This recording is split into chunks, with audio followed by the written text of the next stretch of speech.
محترم حضرات، میرے بزرگوں، دینی اور ایمانی بھائیوں، تاریخ ہمارے سامنے گزرے ہوئے زمانے کو پیش کرتی ہے۔ کسی قوم، امت اور ملک، وطن کے لیے اس کی تاریخ بہت معنی رکھتی ہے اور اہمیت والی ہوتی ہے۔ اس کے حال کو پڑھنے اور مستقبل کو دیکھنے کے لیے ماضی کی سطروں کو پڑھنا ضروری ہوتا ہے۔ ہم جانتے ہیں کہ ہر قوم اپنے ماضی کے ساتھ جڑ کر زندگی کا سفر طے کرتی ہے تو مستقبل میں مضبوط قدموں کے ساتھ آگے کی طرف بڑھتی ہے۔ جس کا ماضی سے اپنی تاریخ سے رشتہ ٹوٹ جائے وہ کٹی ہوئی پتنگ کی طرح ہو جاتا ہے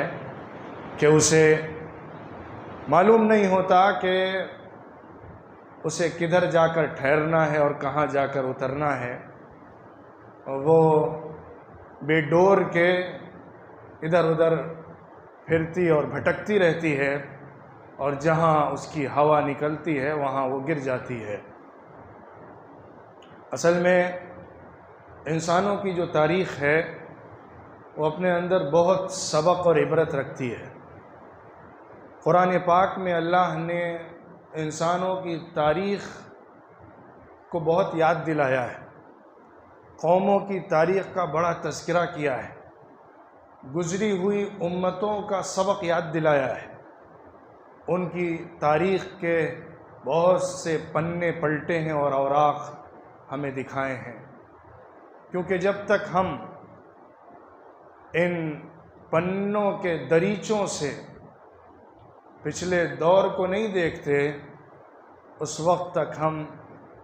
آگے کے لیے کوئی مضبوط قدم نہیں بڑھا پاتے۔ تو بہرحال تاریخ ہر قوم، ہر ملک و وطن اور ہر انسان کی رہی ہے جو اپنی نسل کی بنیاد پر یا علاقے کی بنیاد پر جانتا ہے اور دیکھتا ہے۔ اسی تاریخ کے ایک پنے کو آج ہم پڑھنے کی کوشش کرتے ہیں، اسی تاریخ کے ایک صفحے کو الٹ کر دیکھنے کی آج ہم محنت کرتے ہیں۔ یہ تاریخ ہے ذوالقرنین کی، جن کا تذکرہ قرآن پاک میں آیا ہے، تاریخ کی کتابوں میں بھی موجود ہے، یہودی کتابوں میں بھی ان کا تذکرہ خوب ملتا ہے اور بڑی تعریفوں کے ساتھ ملتا ہے۔ جو سورہ کہف ہے اس کا سیکنڈ لاسٹ رکوع ذوالقرنین کے ہی بارے میں ہے اور انہی کا تذکرہ، انہی کی فتوحات، انہی کی کاوشوں، کوششوں کو اپنے اندر سمیٹے ہوئے ہے، اور اس کے اندر جو یاجوج اور ماجوج قوم کا تذکرہ ہے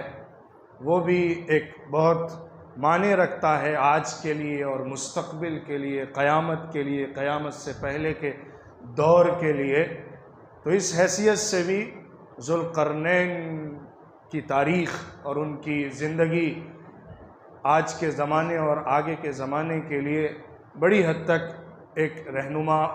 اصول کی طرح ہمارے سامنے پیش ہوتی ہے۔ اس کے ذریعے سے ہم بہت سارے حقائق کو بھی سمجھ سکتے ہیں، دنیا کی تاریخ کو بھی پڑھ سکتے ہیں اور جغرافیہ کو بھی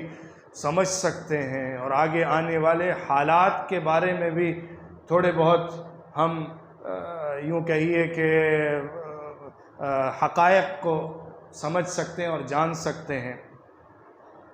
ذوالقرنین کا مطلب ہوتا ہے دو سینگوں والے۔ سینگ جو ہوتی ہے سروں پر، جو کہ جانوروں کے ہوتی ہے، اس کو قرن کہتے ہیں۔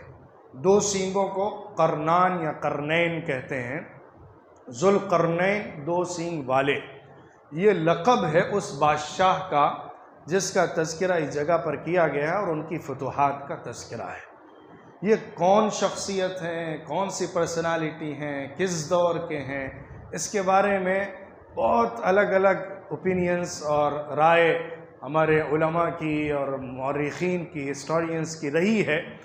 پھر بعد کے دور میں بڑی حد تک اس سے پردہ اٹھا ہے، اور تحقیقات اور ریسرچ کے بیس پر تقریباً یہ بات طے ہو گئی ہے کہ اس سے مراد کون سی شخصیت ہے۔ اس سلسلے میں بہت زیادہ تحقیق کے ساتھ، اور بالکل یوں سمجھیے کہ اس تحقیق کو نئے انداز میں پیش کرنے میں جو سب سے نمایاں نام ہے وہ مولانا ابوالکلام آزاد رحمۃ اللہ علیہ کا ہے۔ ان کی جو تفسیر ہے بیان القرآن، مختصر تفسیر، اس کے اندر سورہ کہف کی تفسیر میں انہوں نے جو کہف والوں کا تذکرہ تاریخی حقائق کی روشنی میں کیا ہے، اور اس کے بعد پھر ذوالقرنین کے اوپر جو بات کی ہے، اس کی جو تاریخی حقیقتیں رکھی ہیں، اور جو جغرافیہ کے ذریعے سے سمجھایا ہے اور تاریخ کی حقیقتوں سے اس کو ثابت کیا ہے، اور یہودیوں کے لٹریچر سے اس کو پیش کیا ہے، وہ اپنے آپ میں ایک بہت زبردست ایک تحقیقی کام ہے، جس کے ذریعے سے اس تعلق سے بہت حد تک لوگوں کے سامنے حقیقتیں کھل کر آ گئی ہیں۔ اور اس کے بعد پھر لوگوں نے اور ریسرچ پیش کی ہے، اور اس کی بنیاد پر اس بات کو تقریباً طے شدہ حقیقت کی طرح مانا گیا ہے کہ اس سے مراد، ذوالقرنین سے مراد سائرس دا گریٹ ہیں، جو ایران کے ایک بڑے بادشاہ گزرے ہیں، سائرس۔ وہ اصل میں اس شخصیت کے محمل ہیں جو ذوالقرنین کے نام سے قرآن میں آئی ہے۔ عام طور پر لوگوں نے تذکرہ کرتے ہوئے یہ سمجھا یا کہا، اور بہت سے لوگوں میں آج بھی مشہور ہے، کہ سکندر اعظم جو ہے وہ ذوالقرنین ہے۔ حالانکہ یہ تاریخی اعتبار سے بالکل غلط ہے کہ جو سکندر اعظم کہلاتے ہیں، بہت بڑے فاتح اور بادشاہ جو تاریخ میں گزرے ہیں، سکندر اعظم، جن کا اثر و رسوخ ایران پر بھی تھا اور اس کے علاوہ بہت سارے ملکوں پر تھا، ان کے اوپر اس ذوالقرنین کی شخصیت کو منطبق کیا جاتا ہے، جو کہ صحیح نہیں ہے، کیونکہ ذوالقرنین کی شخصیت جو ہے وہ حضرت عیسیٰ علیہ السلام سے 6 صدی پہلے کی ہے۔ ان کا انتقال 530 قبل مسیح ہوا ہے۔ عیسیٰ علیہ السلام سے 530 سال پہلے ان کا انتقال ہوا ہے، اور سکندر اعظم جو ہے وہ 4 صدی قبل مسیح کے ہیں۔ 300 کچھ سال پہلے وہ تھے قبل مسیح، عیسیٰ علیہ السلام سے پہلے، جو سکندر اعظم ہے۔ سکندر اعظم جو تھے، ان کی حکومت بھی بہت وسیع خطے پر تھی، مصر سے لے کر ہندوستان تک ان کی حکومت پھیلی ہوئی تھی، اور بہت بڑے اور عظیم فاتح کے طور پر ان کو دیکھا جاتا ہے۔ لیکن یہ جو شخصیت ہے سکندر اعظم مقدونی، وہ اصل میں یونان کے تھے، اور وہ ارسطو کے شاگرد تھے اور اس کے ساتھ کا زمانہ پانے والے تھے، اس دور کے ہیں، اور وہ گریک فلسفی اور ارسطو اور اس جو فلسفہ یونانی تھا اس سے جڑے ہوئے تھے، اور اس کو لے کر دنیا میں پھیلے تھے۔ لیکن یہ جو شخصیت ہے، جو شخصیت ذوالقرنین کی ہے، وہ بہت برگزیدہ شخصیت ہے، بڑی ایمانی شخصیت ہے۔ کچھ لوگوں کا خیال تو ان کے بارے میں نبی ہونے کا بھی ہے، لیکن ایسی کوئی تاریخی دلیل یا قرآن کی طرف سے کوئی ایسے واضح اشارے نہیں ملتے ہیں جس کی بنیاد پر ان کو نبی کہا جا سکے۔ لیکن اتنا تو طے ہے کہ وہ اللہ کے بہت قریبی، برگزیدہ، نیک، مومن، صادق، راست باز بندے اور بادشاہ تھے، جنہوں نے اللہ کے پیغام کو دنیا میں پھیلایا تھا۔ ان کی تاریخ میں یہ بات ملتی ہے کہ یہ جو شخصیت ہیں، جن کو سائرس دا گریٹ کے نام سے تاریخ میں جانا جاتا ہے، وہ شخصیت اصل میں ایران کے تھے، اور ایران اس دور میں 2 حصوں میں بٹا ہوا تھا۔ ایران کو انہوں نے فتح کیا تھا۔ اس سے پہلے یہ کسی بڑے بادشاہ کے بیٹے اور شہزادے تھے، لیکن ان کے خاندان پر اٹیک ہوا تھا اور ان کے خاندان کو تباہ کر دیا گیا تھا۔ یہ کسی طرح بچا کر چھپ کر کہیں روپوش ہو گئے تھے، اور صحراؤں میں انہوں نے زندگی گزاری تھی۔ وہیں پر کسی بنو اسرائیل کے نبی یا ان کے ماننے والوں کے ساتھ ان کا تعلق قائم ہوا، اور انہوں نے وہاں سے نبوت کی جو روشنی ہوتی ہے اس کو حاصل کیا، دینی تعلیمات کو حاصل کیا، آسمانی پیغام کو سمجھا، اللہ کی دعوت کو جانا، دین کو پہچانا، اور پھر یہ ایک اچھے برگزیدہ نیک بندے بن کر اس صحرا سے نکلے اور یہ ایران آئے۔ ایران آنے کے بعد انہوں نے اس علاقے کو فتح کیا۔ جو ایران کی تاریخ جانتے ہیں انہیں معلوم ہوگا کہ پہلے دور میں، جو کہ 550 سال سے پہلے کا دور ہے، ایران کا، عیسیٰ علیہ السلام سے پہلے کا، اس دور میں ایران 2 ریاستوں میں بٹا ہوا تھا، ایک پارس کہلاتی تھی اور ایک مادہ کہلاتی تھی۔ ان دونوں ریاستوں کو اور دونوں حکومتوں کو ایک کرنے والے یہ ذوالقرنین ہیں، سائرس ہیں۔ اسی وجہ سے ان کو 2 سینگھوں والوں کا لقب ملا، اور ان کا جو تاج تھا جو یہ پہنتے تھے اپنے سر پر، وہ آج کی کھوج میں، زمین کی تحقیقات میں اس کے کچھ نقوش بھی ملے ہیں اور دیواروں پر اس کی کچھ تصویریں بھی ملی ہیں، جس سے معلوم ہوتا ہے کہ 2 سروں پر سینگ لگائے ہوئے جو تاج پہنے تھے وہ یہی شخصیت تھے۔ یہ ایک بہت بڑی حقیقت اور دلیل ہے اس بات کی کہ اس سے مراد یہی شخصیت ہے جن کو ذوالقرنین کہا جاتا ہے۔ 2 سینگیں بنائی جاتی تھی، یہ اشارہ تھا کہ 2 ریاستوں کو انہوں نے ملا کر بنا دیا ہے ایک ملک، جس کو ایران کہا گیا اور بعد میں دوسرے ناموں سے یاد کیا جاتا رہا۔ پارس اور مادہ کو ملا کر انہوں نے ایک ملک بنایا، وہاں پر ایک مضبوط، مستحکم اور زبردست حکومت قائم کی اور وہاں کے یہ بادشاہ ہوئے۔ پھر ان کی فتوحات پھیلی مغرب میں، مشرق میں اور شمال میں۔ ایران کا جو خطہ ہے آپ جانتے ہیں، اس کے مغرب میں عراق ہے اور مغرب کے عراق میں سیریا ہے۔ ان کی حکومت جو تھی وہ ایران میں مستحکم ہونے کے بعد مغرب کی طرف پھیلتی ہے۔ ان کی فتوحات کا سلسلہ ویسٹ کی طرف بڑھتا ہے، جو کہ قرآن میں آیا ہوا ہے۔ قرآن میں اسی ترتیب کے ساتھ بیان کیا گیا ہے۔ ذوالقرنین جو تھے، اللہ نے ان کو مضبوط طاقت، حکومت، سیادت، قیادت، مستحکم، مضبوط، ان کو اللہ رب العزت نے پایہ تخت عطا فرمایا تھا، جس کو لے کر اور جس طاقت کے ساتھ وہ مغرب کی طرف گئے اور مغرب کے بالکل اخیر کنارے تک پہنچے، اور وہاں پہنچ کر انہوں نے وہاں کی آبادی کو اپنے زیر نگیں کیا اور وہاں کے ملک کو فتح کیا۔ یہ جو علاقہ ہے، جو ذوالقرنین کی تاریخ ملتی ہے، وہ اس طرح سے ملتی ہے کہ ان کی حکومت کا سلسلہ ایران سے نکل کر مغرب کی طرف بڑھا اور عراق میں انہوں نے حکومت جمائی۔ عراق میں آپ جانتے ہیں کہ پہلے کے دور میں جو بابل کا علاقہ تھا، بیبلین جو ریاست تھی، وہاں پر نمرود حکومت ہوا کرتی تھی، جو بادشاہ کا ٹائٹل ہوا کرتا تھا، جیسا کہ ایجپٹ کے اندر بادشاہوں کا ٹائٹل فرعون ہوا کرتا تھا۔ وہاں پر انہوں نے حکومت جمائی اور قبضہ کیا۔ یہی وہ زمین ہے جہاں پر یہودی قید کر کے رکھے گئے تھے۔ یہودیوں کے لٹریچر میں کیوں ان کا نام اتنا بہت تعریف کے ساتھ ملتا ہے، اس کی وجہ یہاں سے سمجھیے تاریخ کی ان حقیقتوں سے، کہ جب ذوالقرنین عراق میں پہنچے تو انہوں نے اس کو فتح کرنے کے بعد یہودیوں کو آزادی دلائی۔ بخت نصر جو بابل کا بادشاہ تھا، اس نے فلسطین کر اپنے مغرب کے علاقے، سیریا جو تھا، جو شام کہلاتا تھا، شام کی جو ریاست تھی، اس کے اندر لبنان بھی آتا تھا، اس کے اندر فلسطین بھی آتا تھا، اردن بھی آتا، جارڈن بھی آتا تھا، یہ سارے ملک اسی کے اندر شمار کیے جاتے تھے۔ تو انہوں نے، جو بخت نصر تھا، اس نے جا کر وہاں پر حملہ بولا تھا اور یہودیوں کو فلسطین سے کھدیڑ کر نکالا تھا، ان کے ہیکل کو برباد کر دیا تھا۔ حضرت سلیمان علیہ السلام نے جو اللہ کی عبادت کا گھر بنایا تھا، اس کو توڑ دیا اور ان کو وہاں سے مارا، بھگایا، بے دریغ قتل کیا اور ان کو قید کر کے یہاں عراق کے اندر رکھ دیا تھا۔ جب ذوالقرنین وہاں آئے تو انہوں نے ان کو آزاد کیا اور وہ لوگ دوبارہ سے فلسطین جا سکے۔ فلسطین جانے کے بعد ان یہودیوں نے حضرت سلیمان علیہ السلام کا جو گھر تھا، بیت اللہ، اللہ کا گھر، اس کو تعمیر کیا اور پھر وہاں پر وہ جا کر آباد ہوئے اور اس علاقے کو دوبارہ سے انہوں نے بسایا۔ پھر عراق کو فتح کرنے کے بعد ذوالقرنین آگے کی طرف بڑھے اور شام کا جو ملک تھا اس کو فتح کیا، یہاں تک کہ اس کے اس ساحل تک پہنچ گئے جہاں پر اس پورے مغرب کے سلسلے کی انتہا ہو جاتی ہے۔ جو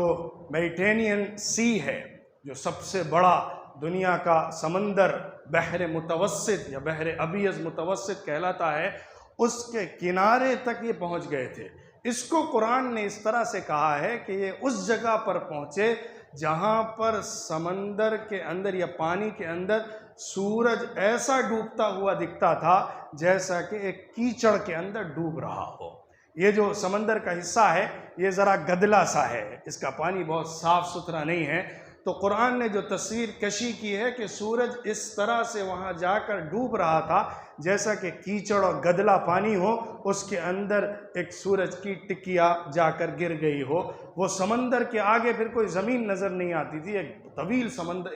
سمندر ہے، ایک بہت بڑا دنیا کا سمندر جو سب سے بڑا سمندر کہلاتا ہے، جو 3 کانٹیننٹس کو، 3 بر اعظموں کے درمیان پھیلا ہوا ہے، ایشیا،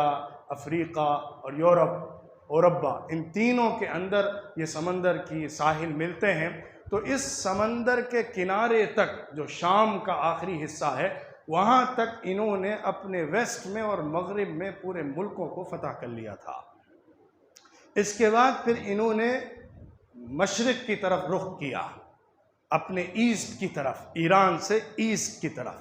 جو کہ ایران سے بڑھتے بڑھتے یہ پاکستان جو آج کا ہے اس کا بلوچستان کا جو علاقہ ہے وہاں تک پہنچے تھے۔ بلوچستان اور مکران کا جو علاقہ ہے وہاں تک یہ مشرق کی طرف، اپنے رائٹ طرف جو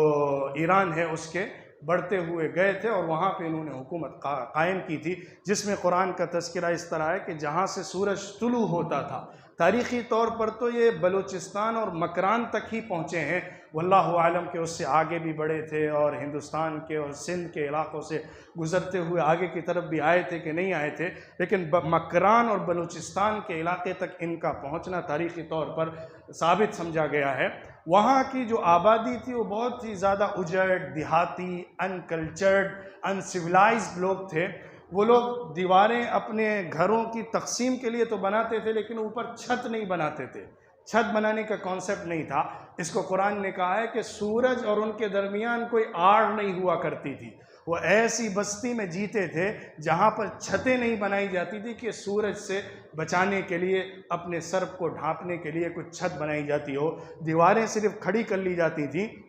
جس سے کہ اپنے گھروں کو دوسروں سے الگ کیا جاتا ہو، لیکن اوپر کوئی چھت بنانے کا کانسیپٹ نہیں تھا۔ بہت ہی زیادہ اجٹ قسم کے لوگ تھے۔ تو ان دونوں جگہ پر ذوالقرنین نے اپنی حکومت کو قائم کیا۔ وہاں جا کر جو ظالم، طاغی اور برے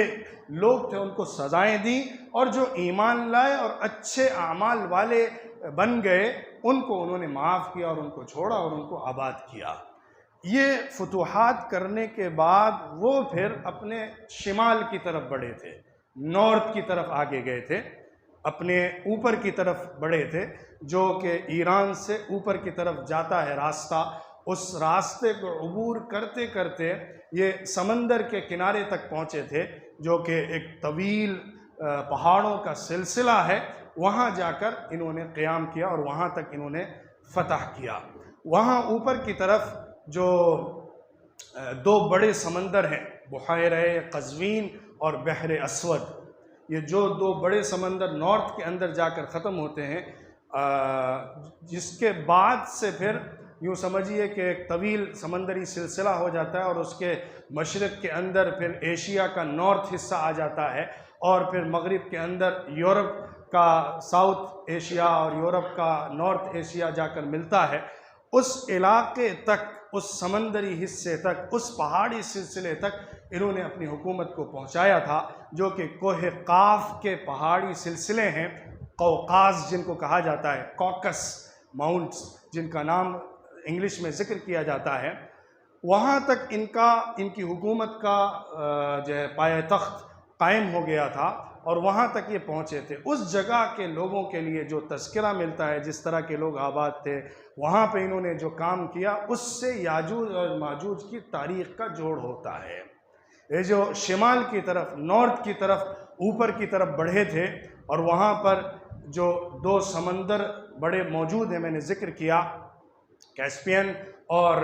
بلیک سی، ان دو سمندروں کے درمیان میں متوازی پیرلل ایک پہاڑ کا سلسلہ ہے، ماؤنٹین کا تسلسل ہے جو برابر چلتا ہے، اور اس کے درمیان میں درے ہیں، وادیاں ہیں، جس سے کہ پانی آتا ہے تو لیک بن جاتا ہے، اور اس کے مختلف اس سے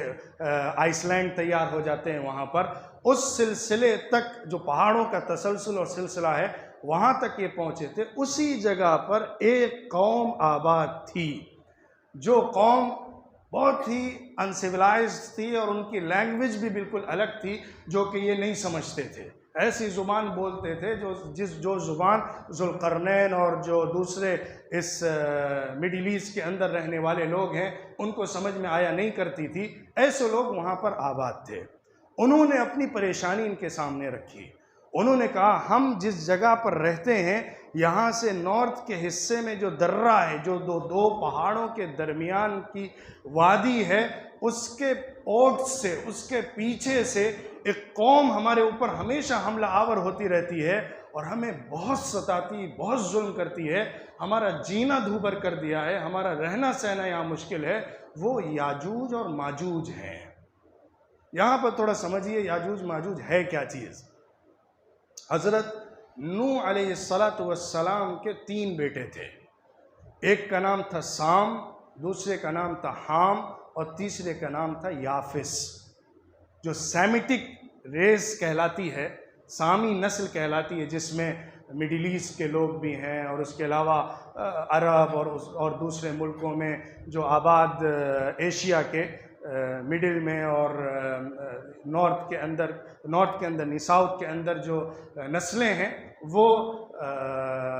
سامی نسل کہلاتی ہے۔ حضرت نوح علیہ السلام کے بیٹے سام کی اولاد کے اندر آتی ہیں۔ ان کے ایک بیٹے جو یافس ہیں، ان کی اولاد وہ ہے جو پیلے لوگ کہلاتے ہیں، چھوٹے قد کے پیلے نسل کے لوگ ہیں، یلو ریس کے جو لوگ ہیں وہ کہلاتے ہیں، جس میں ہمارا نارتھ ایشیا کا حصہ آتا ہے، ساؤتھ یورپ کا اور نارتھ یورپ کا بارڈر اس کے نسل کے لوگوں سے آباد ہے۔ خاص طور پہ چائنا، رشیا، یہ جو ملک آج کے ہیں، ان کے اندر جو نسل آباد ہے وہ یافس کی اولاد ہے۔ یہی یاجوج ماجوج ہے۔ اسی نسل کو، اسی قوم کو یاجوج اور ماجوج، جو کہ 2 قبیلے تھے جو یافس کی اولاد کے اندر آئے تھے، اس نام سے یاد کیا جاتا ہے۔ یافس کی اولاد میں نوح علیہ السلام کے بیٹے یافس، ان کی اولاد میں جو ایک قبیلہ تھا یاجوج اور ماجوج کا، وہ اس سرزمین پر آباد تھا، جو کہ یہ جو میں نے پہاڑی سلسلہ بتایا، کوہ قاف، جو کوکیسس جو ماؤنٹینز ہیں، اس کے پیچھے کی طرف جو پورا نارتھ ایشیا اور اس کے علاوہ یورپ کے بارڈرز ساؤتھ اور نارتھ کے ملتے ہیں یا قائم ہوتے ہیں، ان جگہوں تک یہ نسل بہت وسیع حصے کے اندر پھیلی ہوئی ہے۔ یہی نسل والے لوگوں کا ایک قبیلہ تھا جو کہ ان لوگوں کے اوپر حملہ کرتا تھا، جو ان پہاڑی سلسلوں کے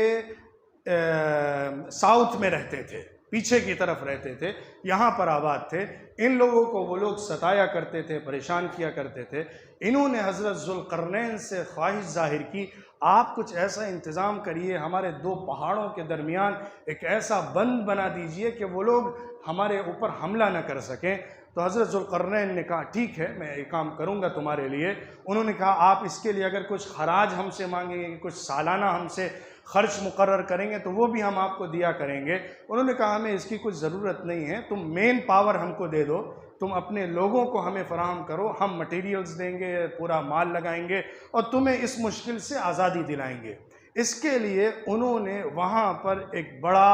ڈیم بنایا تھا، جس کو ڈیم کہا جاتا ہے پانی کے رکاو کے لیے۔ اس طرح کا ایک بڑی دیوار انہوں نے بنائی تھی جو کہ 29 فٹ لمبی تھی اور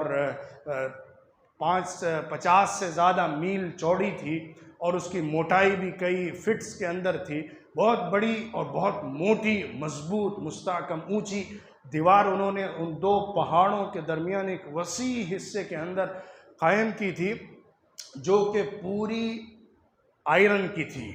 پوری دیوار لوہے کی بنائی گئی تھی۔ جیسے آج سریا یوز کیا جاتا ہے، آئرن چھتوں کے لیے یوز کیا جاتا ہے، اس طرح پورا زبردست لوہے کو تیار کر کے اس کے نیچے سے آگ جلا کے اس کو ایک دیوار کی شکل دے کے تانبا پلایا گیا تھا۔